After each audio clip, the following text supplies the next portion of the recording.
New 401k and IRA limits for next year, courtesy of a recent announcement by the IRS. We'll tell you how they have changed and what they are and what you need to do in response to those changes.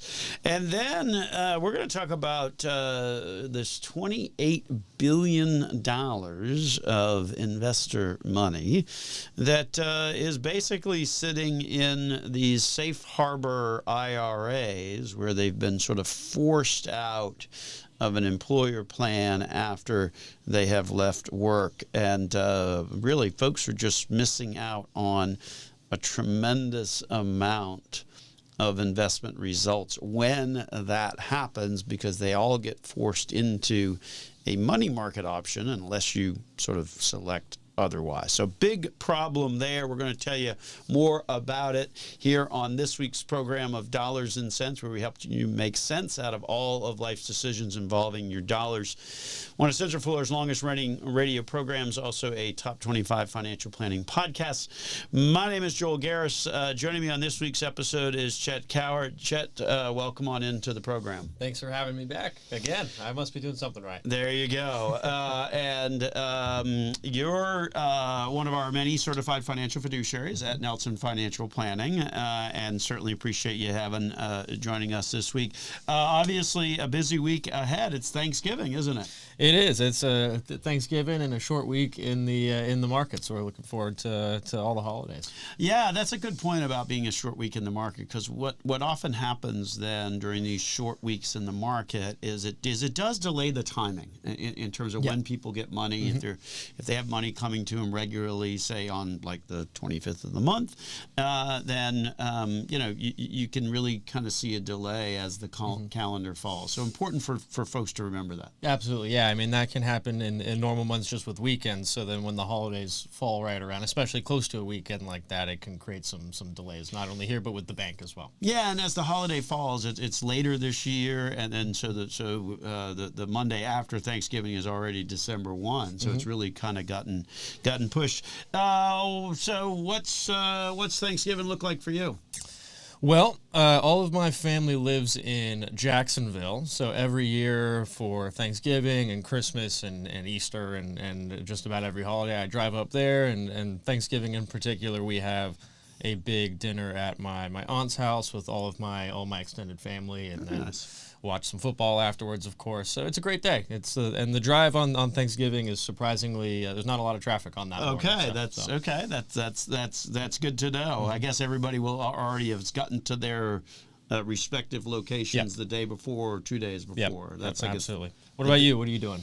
We're hosting a bunch of folks. Kids are all home, so that is good. So we'll wind up again playing with fire. So we deep fry one. Right. That's always. You see a lot of videos of that going wrong. I understand that. So knock on wood. It's probably the 15th at least year in a row where we've done that. Thaw them out first. Thaw them out. Shut the gas off before you kind of drop in. Those are the two big tips. And then we'll do one kind of on the big green egg, and then we'll do one in the oven. So we got all kinds of turkeys that we're going to be unfortunately sending into our bellies. Yep. And there's we're reading some stats on Americans eating 46 million turkeys each Thanksgiving, and each person consumes 4,500 calories on the holiday. That sounds like a lot, but I know I play into that statistic pretty heavily there. Well, another of our sort of Thanksgiving traditions is we do and have for many years done the turkey trot around Lake Eola, which is a little 5K. So we'll do that. We'll do that on Thursday, and so that will help to offset maybe some of those 4,500 calories in that single meal. That's for sure. Yeah. Most folks, obviously Thanksgiving, been around a long time, goes back to the Pilgrims, and we looked this up, the Wampanoag people in 1621. This all started as a harvest feast with lobster as well, because obviously that was up in New England, so they were able to get some lobster along with turkey. So that's a little history lesson on Thanksgiving. Yeah, and then we've got a a bunch of stats here. It looks like, so for 2 centuries, different colonies and states had their own days of Thanksgiving, so it was not a specifically set date federal holiday. And then in 1863, amidst the Civil War, President Abraham Lincoln had it become a national holiday to foster unity. And 1941, Congress made it official, and it would be on the 4th Thursday of November. So some interesting history there. Where it falls. Certainly a fun family holiday. We hope you get an opportunity to spend it with family and have some fun. Anytime you're spending time with family, there can be dynamics. So hopefully dynamics low, fun high. That's our recipe for your Thanksgiving. Busy week this past week at the office as well. We had one of our client educational meetings this past week. So that's always makes for a little bit busier week around the office. This one was our breakfast session, and I guess kind of talking about that split between what's going on in sort of Wall Street versus Main Street these days, unfortunately. Yeah, no, it seems like there's certainly a pretty big disconnect in terms of you hear what average Americans are feeling in their day-to-day spending versus you see some of these earning numbers out of Wall Street. They don't exactly mirror each other in a lot of ways. Yep. No, and I think it's more the impact or the dichotomy exists between if you're a large company sort of navigating through this, probably a little bit easier. Smaller companies, little bit harder. Particularly the impact of inflation. I was seeing something like coffee's up like 40% over the past year. Right. Yep. No, and that's a big problem for someone like myself. That's going to hurt the budget. So we're trying to reheat our coffee. I know. I saw you doing that at the office this past week, and thank you because that saves us money on the coffee. That's for sure. But, absolutely. And then we hit AI as well. Obviously, you can't have an educational event without talking about AI. I think you pulled this article about Berkshire Hathaway having to warn people. It's becoming a pretty big problem. I mean, financial scams have been a problem since the beginning of time, but they only get worse with the advancements in AI, because now it's not only the classic scam calls or fraudulent links. They can call you or send you a video of someone, a family member or a close friend that it sounds exactly like them, it looks exactly like them. You can't differentiate that that it's a scam, and that's only going to make things worse for people. Yeah, no, and when a company like Berkshire Hathaway has to sort of issue out warnings that says, hey, wait a minute, those videos that show Warren Buffett. Yeah. That's not really him. Especially someone like him who has such an influence on the overall market. One sentence that he says can create a lot of buying and selling action in the overall market. So especially important for a situation like that. Yeah. So just if you're somebody that that's getting these things, and everybody is. So just to be aware of some of the warning signs. If it's got urgency, if it's got pressure. That starts to tip the hand that, hey, wait a minute, maybe this isn't real. Yeah, absolutely. Some of the biggest 2 warning signs I see is that one, the urgency and the pressure to act quickly, and also the isolation of them telling you, do not reach out to family, do not reach out to your personal advisor, your lawyer, whoever that may be. They'll say that, oh, this person is in on it, whatever they claim to be happening to you, this person is involved, and you can't tell them that.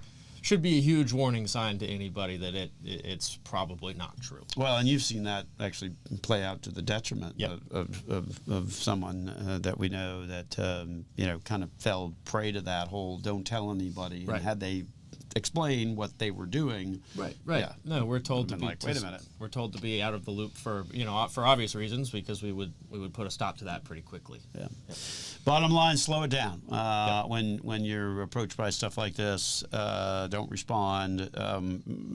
Most importantly, unexpected contact is probably another big tip of the scale, because folks like the IRS or the police or something like that, they're not going to just reach out to you in a text message. Right. Right. They're going to request you to appear somewhere. They might show up at your door. They're not going to call you and demand you buy gift cards or Bitcoin. Correct. Yeah. Nope. Yep. Well, anyway, so with that, we're going to take a break and continue the conversation. We got those new IRS and 401k limits coming up next here on Dollars and Cents with Joel Garris and Chet Cowart of Nelson Financial Planning.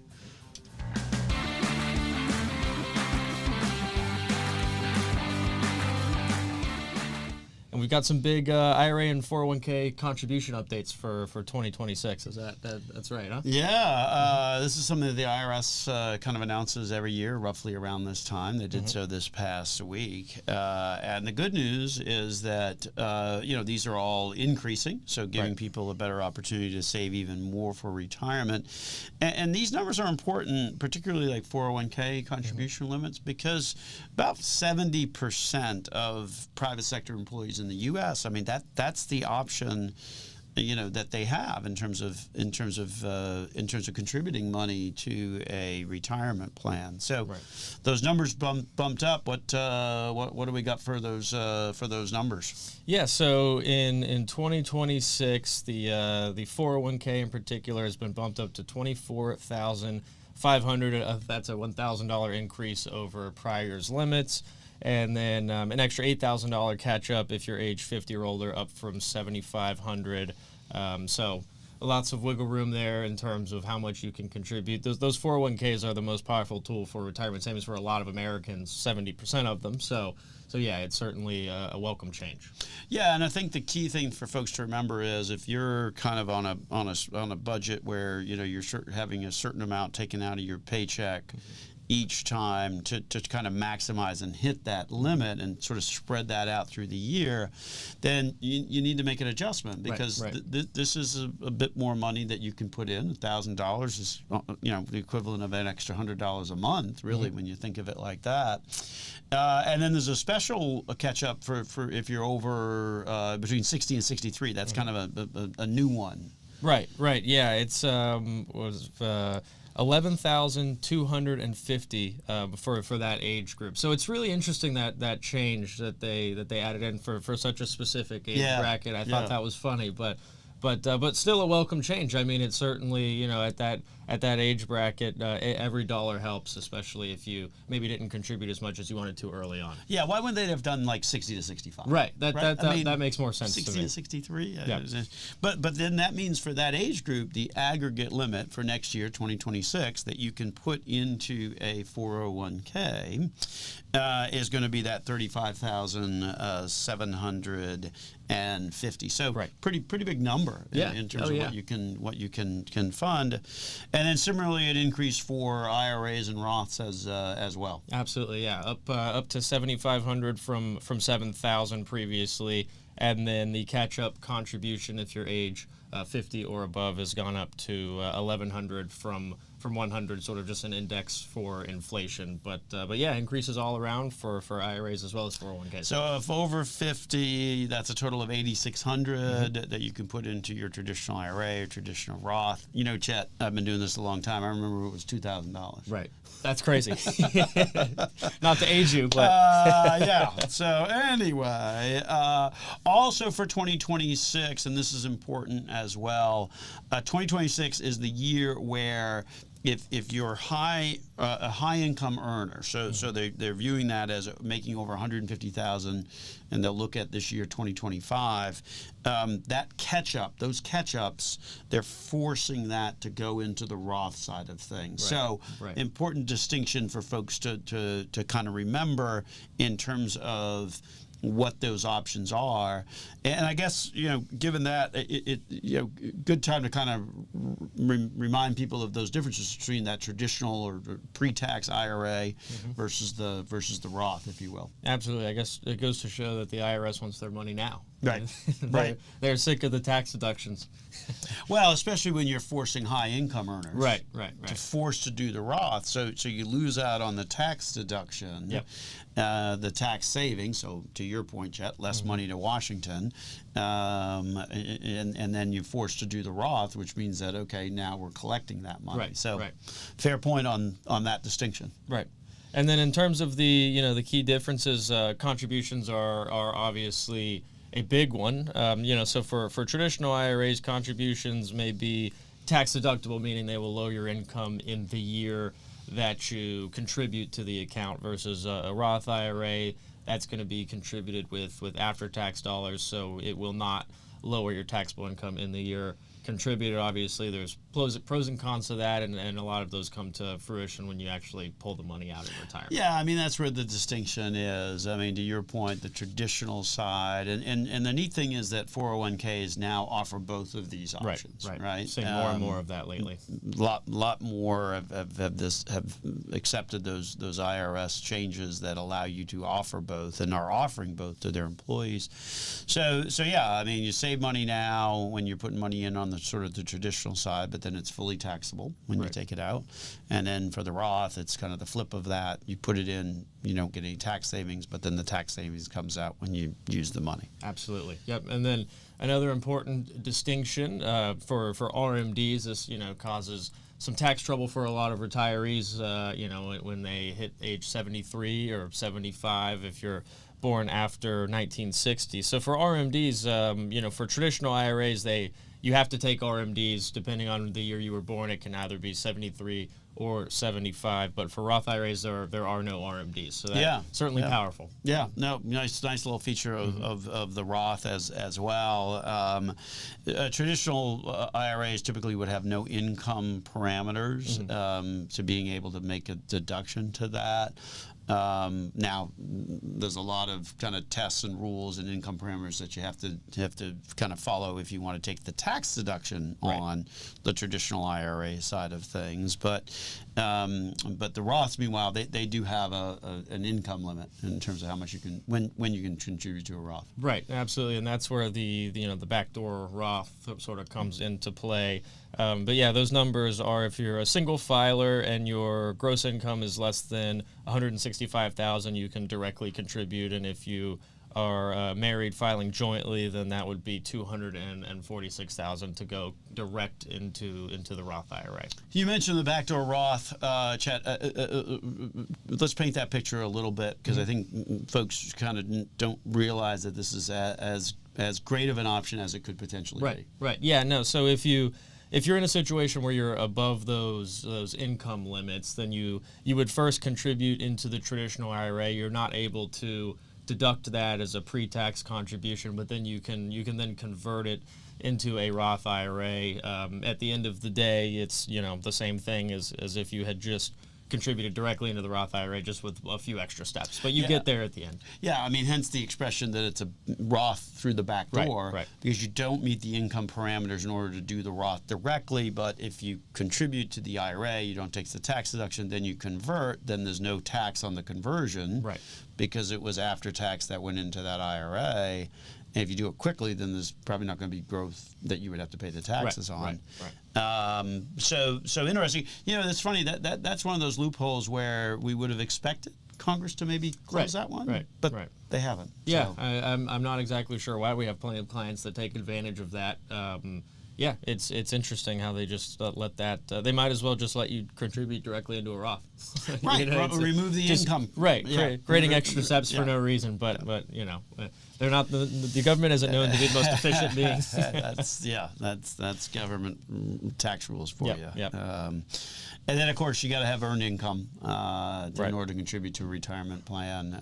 You can't make those contributions based on like rental income or pension income or Social Security income. It's got to be earned income, work income to make a contribution to any type of retirement plan for that matter. Yeah, and in terms of choosing which one is right for you, typically it's if you are in a high tax bracket now and you expect to be in a lower one later, you would go for the traditional IRA, and then vice versa for the Roth. If you're young, maybe in a low tax bracket, or you just expect to be in a higher tax bracket in retirement, then the Roth makes a little more sense. Obviously, that's very individual. For everybody's is in a different situation, but that's kind of the broad stroke to that.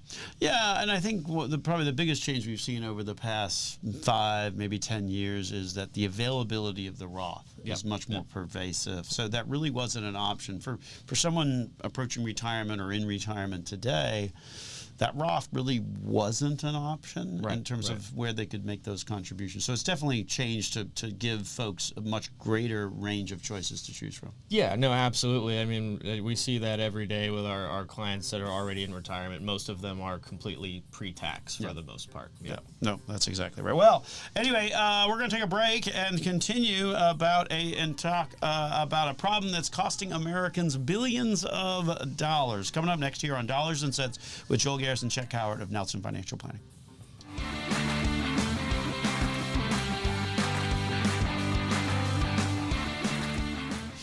Chet, a fun week ahead with Thanksgiving right around the corner, huh? Absolutely. Yeah, I'm looking forward to eating a lot of food and watching football and sleeping on the couch. And you shared with the audience that you've got to drive to Jacksonville. Yeah, it's going to be quite the drive. Well, it's getting easier. I think with all the lanes that have been added over the years and stuff, it used to take about 2.5 hours. Now we're about 2 hours and 10 minutes or so. So okay, all right. Well, that is good. That's nice to hear. The Department of Transportation here in Florida will be happy that you are noticing Thanksgiving morning that it's easier to drive from point A to point B. That may be the only time. Yeah, probably. That's when it's easy to drive from point A to point B. This is the only time when the signs that say your tax dollars at work actually mean something to me. I'm looking at it and go, you know what? Now they are. Well, we've got a really a disturbing issue to talk about in this segment of the program, and it's an issue that continues to be a bigger and bigger one, and we're tackling the topic about these. This issue of lost 401ks and how they are getting moved without people realizing, and ultimately losing out on billions and billions of dollars. I know we've certainly seen those from time to time at the office. Yeah, no, I have seen that quite a few times actually. With it actually happened with my dad when I was moving some of his accounts over here. He's worked for various unions. He works in like the TV and film industry. He's worked for various unions over the years, and I found like 3 or 4 old 401ks that were not significant, but they're just lost money that he would have never found. And yeah, it's a problem that we come across really, really often. Yeah, I mean, you're talking millions of Americans out there that are missing out.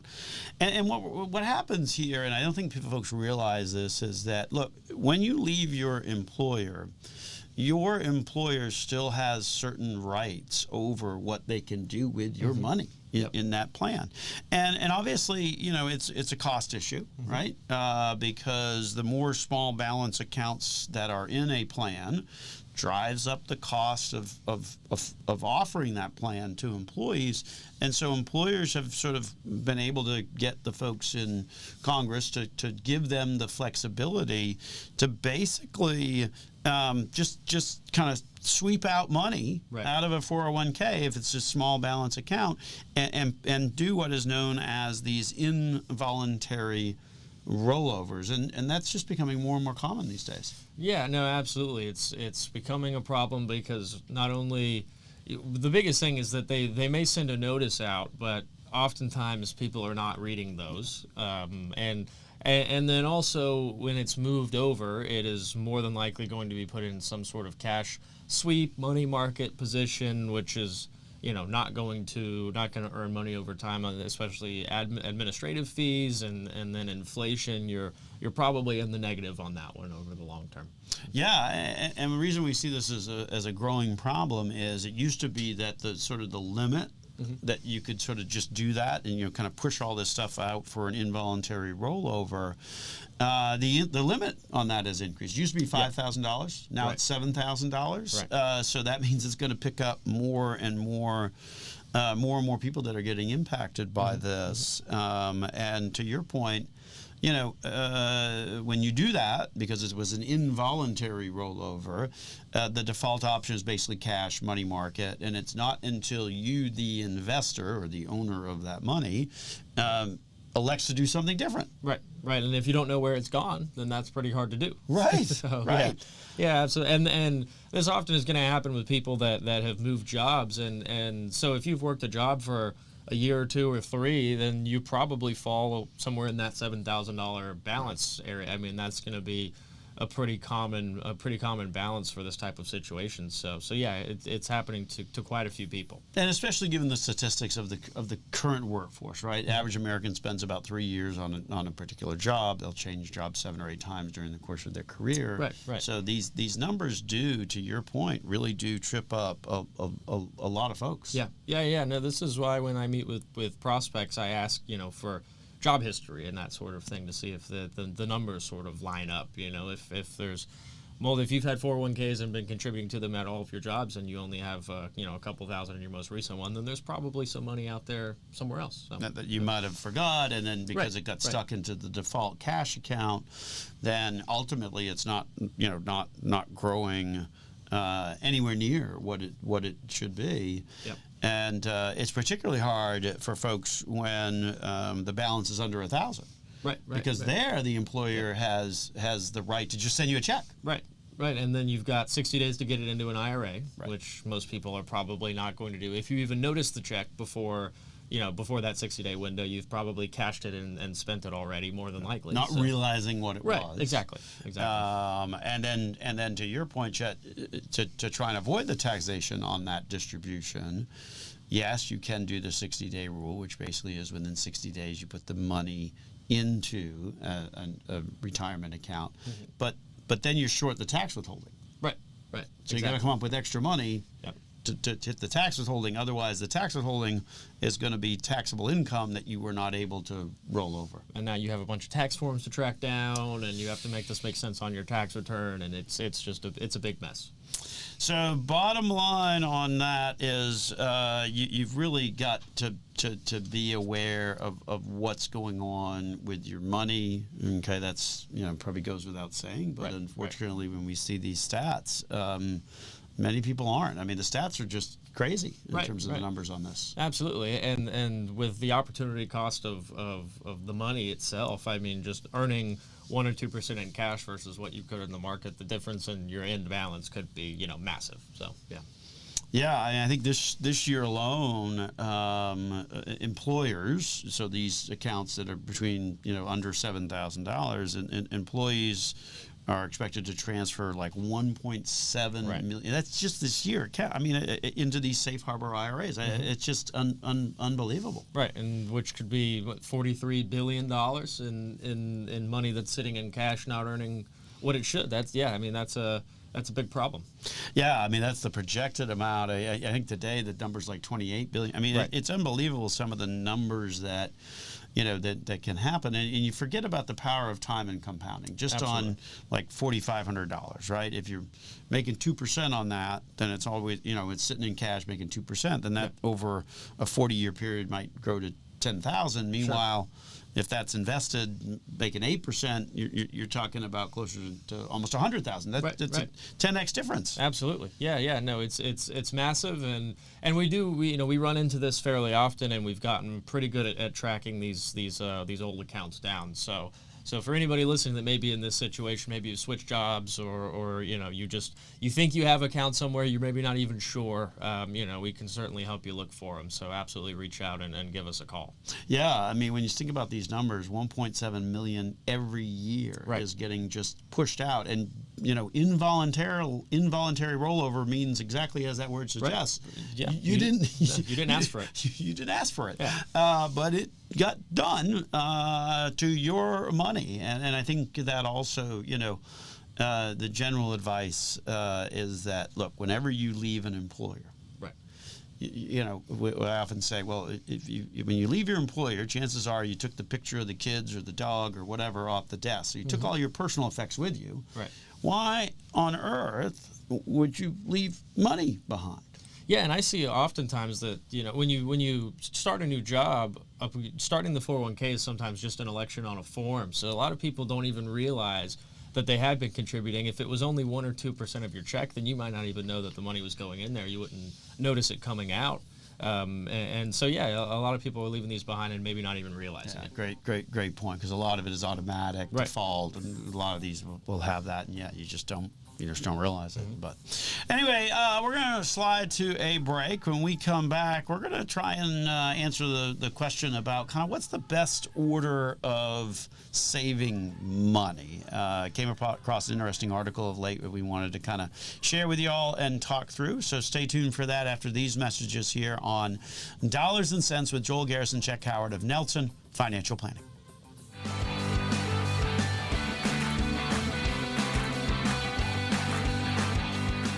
All right, so now let's shift gears to our final topic, which is getting your retirement savings priorities in order. It's a question that we hear pretty often. Where should I put my next dollar? You know, there's so many different accounts available to you, all with different tax natures and different purposes, and there is an optimal order, you know, in terms of which buckets to put the money in and when to do each one. So that's what we're gonna get into in this next segment. Yeah, no, Chet. I mean, that's a question that, as you said, I mean, we get that question a lot. Like, I have money, what should I be doing first with it? And so this is a kind of a good roadmap to sketch out, really, for folks, regardless of where they are on their financial journey, whether you're just starting out or whether you're retired or any place in between. The notion of really trying to figure out, I've got money, what's the sequence of where that money should be getting contributed and invested is crucially important. Absolutely, yeah. No, it's not only for the tax nature of the account or how much it can help you in retirement, but just for day-to-day life, with the example of step one being emergency savings. That is not necessarily for, you know, retirement, but it's the thing that helps you avoid going into debt over a flat tire or something like that. That's step one, and one of the most important ones, frankly. Yeah, no, we talk about it all the time. Certainly, we spend a lot of time in our book, Next Gen Dollars and Cents, along with the companion workbook that came out earlier this fall. That has some specific exercise that really deals with kind of establishing that emergency savings fund. That really is. You got to have that, because otherwise the normal stuff of life that is abnormal but yet happens on a normal regular basis, that's the stuff that can really surprise you and throw things off financially very, very quickly. Absolutely, yeah. I know. I mean, we would usually recommend 3 to 6 months typically of emergency savings, kind of depending on your job. Maybe you're self-employed with income that can vary a lot month to month, and maybe you stretch it to 6 months, 8 months, even a year, versus if you are a salaried employee, for example, with pretty steady income, maybe you can drop that down to 3 or 4, something like that. No, and I think that, yeah, I mean, that obviously is a good first step. And then kind of bringing in that workplace retirement account that we were talking about previously. One of the reasons why it's a good thing to kind of think of that as step 2 is that there's usually a potential for an employer match, right? So that's free money, and so anytime you can put money in, save money, and someone else is willing to kind of throw in some extra money along the way, that's why I think that one, kind of is the next step, is to check out that employer plan and to make sure you're contributing to it. Yeah, no, absolutely. Step 2, you want to get involved with the employer plan, at least contribute enough to get the full match, because that, right, like you said, is free money that you should be taking advantage of. Absolutely. And then that leads right into step 3, max out your Roth IRA specifically, but also traditional IRA is in there as well. Once you get that free money, then oftentimes a Roth or a traditional IRA will offer some better investment options and flexibility. So we tend to recommend to go there next and max those out. Certainly broader than what you see in most 401k platforms these days. Most 401k platforms, it's all these target date stuff, very, kind of plain vanilla, very guardrail oriented type of investment options, unfortunately. Absolutely. Yep. And then in terms of step 4, it's going to be the health savings account. They can be, they're a great win in a lot of ways. Deductible contributions, tax-free growth, and then tax-free withdrawals for those medical expenses. So if you qualify for an HSA, they're certainly worthwhile doing. Yeah, and obviously those go hand in hand with the high deductible plan, and I think this is one of the options that boy, when it's triple tax free, right? Right. You get the tax deduction going in, it's tax deferred growth, it's tax free when it comes out. I mean, there's nothing else that exists in the tax code like the tax savings you get on a health savings account. But unfortunately, not many people kind of know about them or take enough advantage of, which is why I'm glad to see it kind of made this list, because it's pretty important. No, absolutely, yeah. They can, especially with the cost of anything medical these days, they can absolutely make a huge difference if you have to pay anything out of pocket. No, it makes total sense. And then, and then now if you've kind of worked through these first 4 items, emergency savings and doing at least to get the match in your employer plan, looking at doing an IRA Roth on their own, health savings account, well, then you can kind of go back to, okay, well, maybe I'll try and bump up how much I can contribute at work. Or, you look at, okay, how can I broaden out the tax diversification of my savings? Right. And that's your regular investment account. Yeah. I mean, those are always great to have for, just for, like you said, tax diversification reasons. You're not going to have the same benefits of deductible contributions or tax-free growth or anything like that. But they are relatively tax efficient on the way out when you're withdrawing from them, and it's just good to have every bucket. So, I mean, in a situation where you're in retirement, you have some pre-tax dollars, you have some Roth dollars, you have some regular investment account dollars. It makes things a lot easier if you need to pull money out. There's a lot that can go into us picking where to pull it from. Yeah, it certainly provides for a little bit greater flexibility come retirement. So yeah, let's go through a quick example. Let's say I had $5,000. What should someone be thinking about? Yeah, well, depending on where you are, step one would be emergency fund. That's going to be, paramount, especially early on. You want to make sure, like we said, you can cover those things, those emergencies that are becoming more and more common these days. And then next, just make sure you're getting every dollar out of your employer match. Those are often somewhere 4, 5, 6%. That you can get from your contribution. So get the match, and then after that, look at opening a Roth IRA, go down the Roth to HSA to regular investment account. Certainly plenty of options at the end of the day, and it's just really, as we've said many times before on the program, it's also just about getting started. $50 a month, $100 a month. I mean, that's why we did the companion workbook, Next Gen Dollars and Cents companion workbook, is to get people to kind of work through these exercises, because if you can get these exercises right, and obviously the sequence and the order of this is pretty important, then obviously it puts you in a much better financial shape. Yeah, no, absolutely. That book is an excellent resource if you have questions for that sort of thing, because the order is important. I mean, obviously, saving is the most important thing, no matter where it goes. But there is an optimal order that can be followed. That's for sure.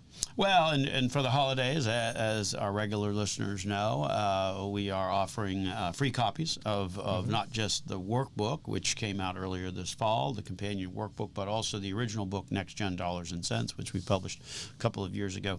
Both of those combined really do help to provide a complete toolkit for how you can learn more about your finances and ultimately really try and implement some of the things that we've talked about on this week's program. Yeah, no, absolutely. That's going to be a popular gift at my house for Christmas this year. So there you go. Passing them out. All right. Excellent. You're picking them up free from the office. Yeah, that's good. That's perfect. Well, we certainly covered a lot. Obviously, big holiday coming up with Thanksgiving, so we wish you, Chet, and all of our listeners a very happy Thanksgiving, safe travels, a busy travel week out there for most Americans. Good to see the government shutdown.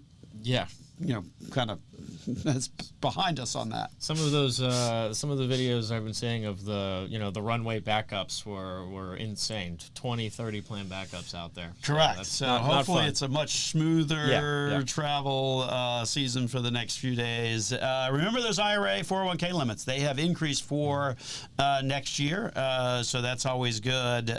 Gives you the opportunity to fund a little bit more in. With that, we're going to kind of wrap it on up and get on out of here. If you have any questions or you would like to reach out to us to see how we can help you with whatever it is that's going on in your financial life, visit our website at nelsonfinancialplanning.com. There you can kind of fill out the form, and we'll immediately connect you with an appointment, free, no cost, with one of our certified financial fiduciaries. With that, have a great Thanksgiving. This has been Joel Garris, Chet Cowart of Nelson Financial Planning.